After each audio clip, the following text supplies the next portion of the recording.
Today I'm going to be talking about my experience on NBC Hot Wheels Ultimate Challenge.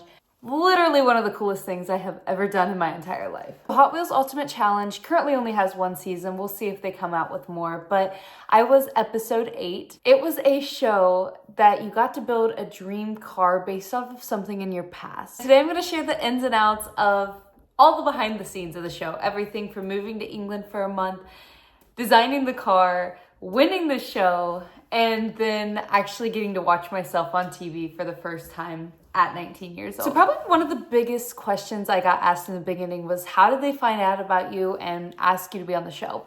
At that time, I think I had 160,000 followers on TikTok, and I grew up as a race car driver at my family-owned racetrack. So at that time, that's what I talked about a lot on my social media. And when Hot Wheels was looking for car-related people on TikTok that had background stories, I was probably one of the first searches that came up because that was my main type of content. So one day I quite literally opened up my phone and had a DM from the Hot Wheels with like 2 million followers, and I thought it was a scam. They asked if I would be interested in being on a potential TV show. I thought they got hacked, so I left them on red. Whoopsies. About a week later, they messaged me back and once again asked if I would be interested. And I was like, you know what? I don't know. It sounds too good to be true, but what's the worst that's gonna happen? I lose my credit card information? I don't know. After I said yes, I'd be interested, they had me fill out a form. I didn't hear anything back for a couple of weeks, so I just kind of, I guess, forgot about it because I didn't think it was anything serious at all anyways. Then I got asked to be on a Zoom call that was like an interview of your stories, what you would build if you had your opportunity to build a dream car, things like that.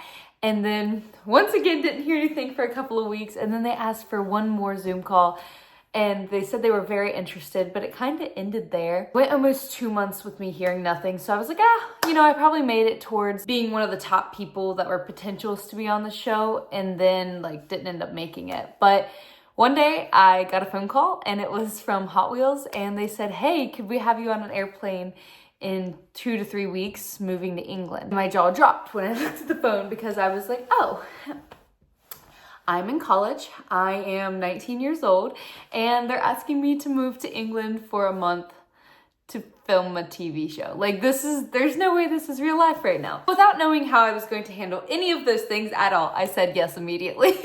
I switched to online college and I hopped on a plane, and at 19 years old, it was my first solo trip out of the country, and first time living on my own. I moved to England for a month by myself. Now, my mom wanted to come really badly, but it was during our racing season, so our family had to be there running the business and nobody got to come with me. I was very shocked that mom let me. I mean, I know I was over 18, but still, I was surprised how chill they were with the entire thing. So I guess it all just happened so fast that I never really thought any of it through. About halfway there on the airplane, once you're like committed, I started to think like, what if this is a scam? Like, what if I'm about to be kidnapped? And like, I could feel the fear a little bit, but I was already committed at that point. I got off the plane super sleepy. I had a driver there waiting for me, and I got to go to my room, which they had me in a beautiful apartment in Manchester, United Kingdom. And I got to sleep for like 2 hours. And then they called me in. And they said, hey, it's time to go get fitted for your clothes for on set and figuring out what outfits you're gonna wear, yada, yada, yada. Even though it looks like it was 3 days, it was filmed over 3 to 4 weeks.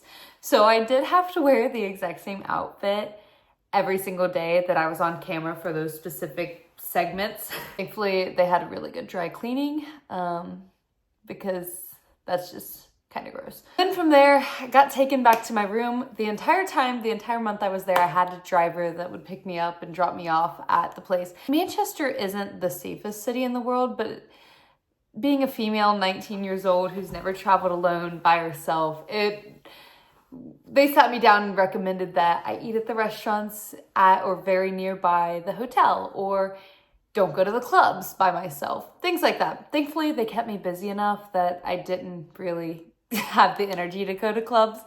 We filmed so much. I would have never known before going on to a TV show how much of the filming gets just thrown away in the trash can. I was there for almost 4 weeks, and we filmed, I mean, it had to have been 60, 70 hours worth of filming. That's all for a 1-hour TV show. So I was there so many weeks doing so much filming, 12, 15, 16 hours a day, little sleep. I had no idea what the TV show was gonna look like. We did so much different filming that I just didn't know what part the editors were gonna pick. I was as surprised as everybody else when I was watching like what made the cut, what sound bites they picked. People watching it with me were like, oh yeah, you definitely know what this episode's gonna look like. I mean, you were the one there. And I'm like, 3 weeks of my life put into 1 hour. So just the highlights. I'm not really sure what's gonna be on there, and I was definitely surprised at some of the stuff that they picked. I geeked out because, like I said, this is my first time on TV.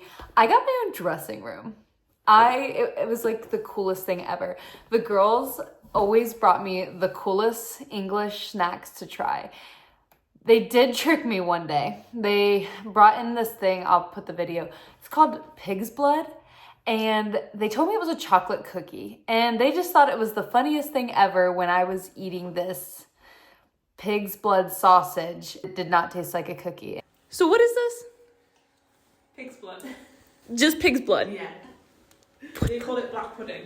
Yeah, that's what we call it. Yeah. Oh my gosh. The food over there is like a 2 out of 10. I lost almost 10 pounds in the 4 weeks that I was there. They don't salt anything. The drinks, say you want a Pepsi, like a can of Pepsi, it's gonna come room temperature. Ice cubes, forget about it, not a thing.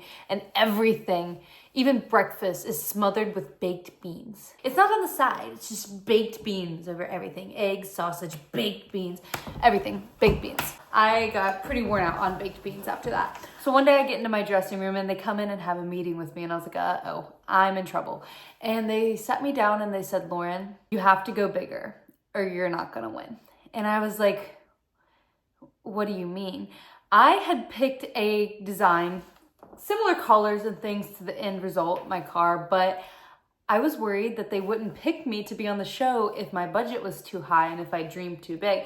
And they sat me down and said, Lauren, we're Hot Wheels. We don't have a budget.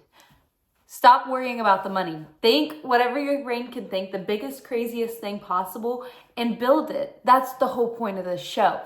And so once they had that heart-to-heart with me, I got a lot more creative, adding spoilers and huge mufflers and bedazzling everything, things like that. That was the first experience I've ever had with just no concept of budget. That one's still hard for my brain to fathom, but I did a lot better after they sat me down and gave me permission to spend as much of their money as possible. When you're on set, I didn't realize how much you would be doing the exact same thing over and over.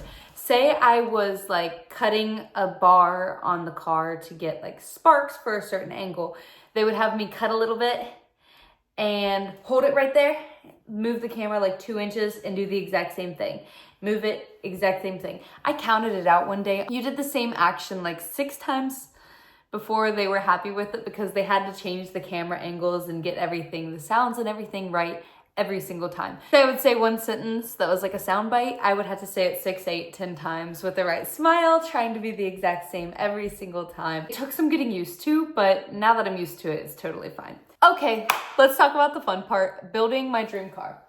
So you can see it in the background here. They literally told me do whatever you want. My story behind my car was that I grew up at my family owned and ran dirt track here in Ohio. We built it 23 years ago as a family, and I grew up there literally every weekend. So once I got my driver's license, there was a Crown Vic racing class at our racetrack. I bought a Crown Vic for my first car, and I raced it on the weekends and I drove it to school on the weekdays. And typically the car would have dirt falling off in the school parking lot, and people at school were not very happy with me, but I was also kind of known for it. So they said, take the personality of you now and that old story of that old Crown Vic and turn it into something awesome. And once my brain got to reeling, it definitely didn't stop. I ran out of time before I ran out of ideas. I turned this thing pink, purple. You can see the sparkly disco ball, turbos, carburetors, huge muffler, literally the girly girl dream. And that's because I did grow up at the family dirt track, and I was a race car driver from a very young age, 13 years old. And I was always kind of a tomboy growing up, but loved the girliness and the look of glitz and glam. But I never really acted on it because I just was known as the tom girl all the way growing up. So eventually I started running for Miss Ohio and doing different girly things. And now I have a healthy mix of being that tomboy that I love, but also having this girly girl side that I also love so much and wouldn't trade for the world. So I thought to myself, let's turn this car that was such a big part of my past into this dream car that's literally me now. The girly girl, but also the tomboy of being a race car. So we made it like a modern, it's like the first like crazy pink and purple Crown Vic that I've ever seen. Let me know if you've ever seen another one like this. This is my car, one of my legend cars, pink and purple. And of course the pink racing helmet. Really embracing it at all aspects nowadays. While building the car, there were 3 others on my team that actually dealt with like fabrication and paint schemes, and that's what they did in real life. So their job was to quite literally help me with anything I could come up with. They took me under their wing like nobody's business. We had so much fun together and literally built this car. They thought it was the craziest thing ever that I was that young living in another country by myself. So we just talked and had so many stories. They taught me how to weld. They taught me how to bend bars to be able to make roll cages. I learned so much from these people. It's an experience that's literally priceless. What was really cool about them was a lot of times you tell people your ideas and they say it's too big and too crazy and not possible or not doable, and they never once told me that about anything. They got to work, got to sketching and figuring out how we're gonna make it possible, and those are just the people that you want to surround yourself with in life. After a few weeks of building this car, it was time for the unveiling of who's gonna win the show and $25,000 and potentially get in for the finale, which would have won me an extra $50,000 if I would have won that one. I truly did not think I was gonna win. I didn't get to see the car painted or 100% done. They wanted to do like a big unveiling before, so it could all be on camera, like the and everything. When I left, my car, I think I have pictures of it, I'll add here. My car was white with like blue plastic around it, and it looked like my old Crown Vic that had been whopper jawed into looking like a fake wannabe race car. With that being the last thing I saw before knowing if I was gonna win the episode or not, I truly did not think I was gonna win. The other guy, he had a car that he had turned into a butterfly with like moving wings to represent his life and the metamorphosis of his life. And it was just over the top crazy. Even the eyes and like the tongue of the butterfly was like Hot Wheels track. And I was like, oh, that's definitely bonus points. Hot Wheels is 100% gonna pick him. So I was sitting in my dressing room right before they called me out to film the finale. And I just talked to my parents. I was like, listen, I'm so incredibly grateful for this experience. Like, this has been so amazing. I'm not gonna win, okay? Let's just get that over with. But I'm still super happy for the experience, and I'm gonna be super happy for this guy. Like, he's a school teacher. The $25,000 is gonna be great. I had become friends with him anyways, so I was just super excited with no matter what the outcome was, but I had just pretty much straight up told myself I was not gonna win the show. Sure enough, they have you go hold hands, right before the finale. You're with the competitor and you're both holding hands, and they go, and the winner is...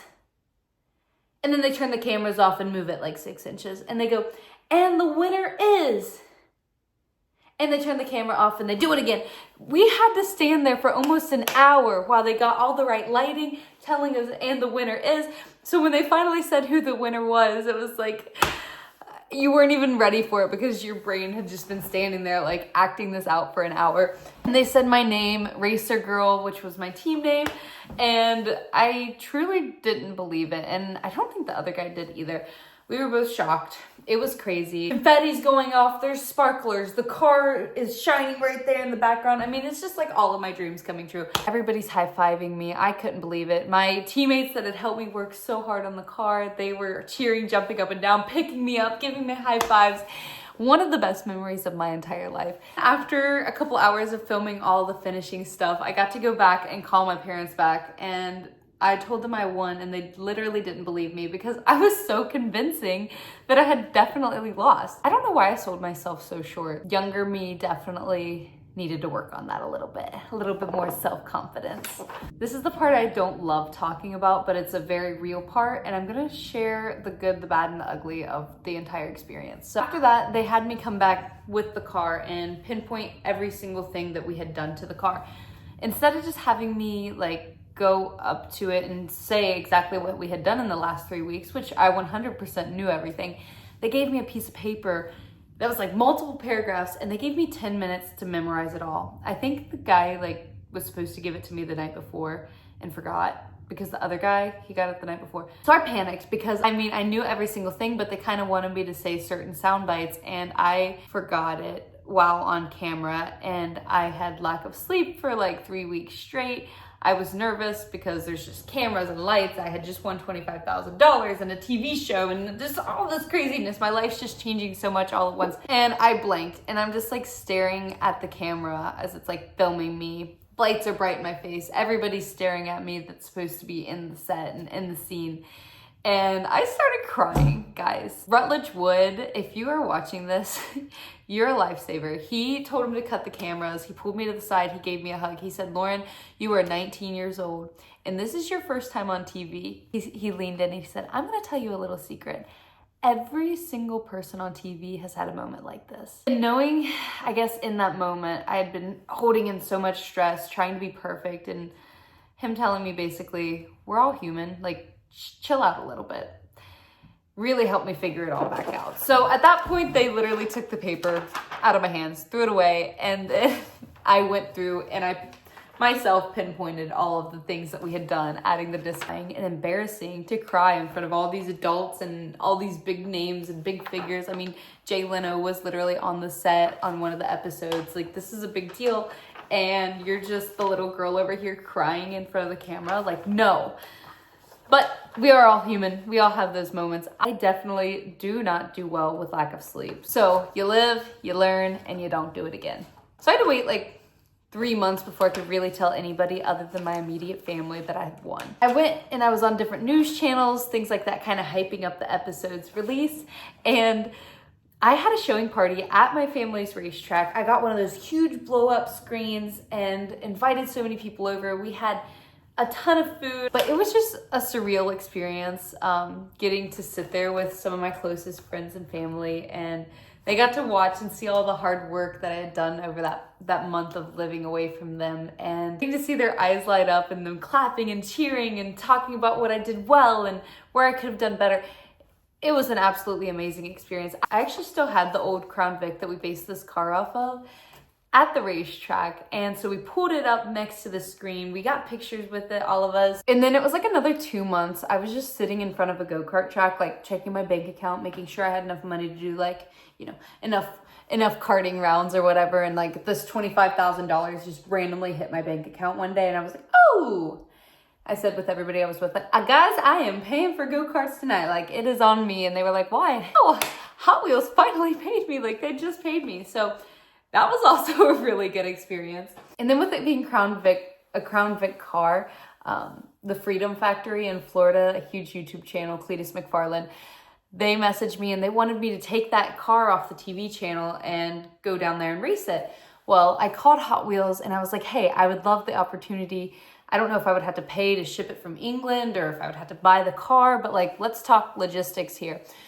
Well, turns out some of the parts had been borrowed and things like that. So the car pretty much got dismantled and destroyed, which really broke my heart. I think if I would have called sooner, I probably could have pulled the strings and got it. How cool would it have been to just have that car sitting in my garage, taking it to car shows? I mean, I would win most unique at any car show ever. So I didn't end up getting to go down to the Freedom Factory because the car was literally destroyed. And that's probably one of the most asked questions that I get is like, where is the car now? So to recap, I am so just incredibly thankful for this opportunity. It really shaped me, my public speaking skills for one thing, my confidence level for another, and it opened a lot of other doors for me that I wouldn't have guessed. And the episode itself got almost 21 million views. So it kind of got my name out there a little bit more in the car industry, which is so exciting. I have messaged Rutledge and other big names in Hot Wheels, and I'm like, hey, If you guys ever need a judge for the next season, like, I will move to England. I will happily do whatever it takes to be a part of this again. The people that were there were absolutely incredible. The systems they had in place and how the TV worked, it's just very much my personality and my dream to go back. Hopefully me kind of planting the seeds to multiple different people that I would love that opportunity. Something happens in the future if they do a season 2. But thank you guys so much for watching. I'm gonna start posting more videos about these crazy experiences I've had in life. So make sure you subscribe, like, and keep watching. Bye.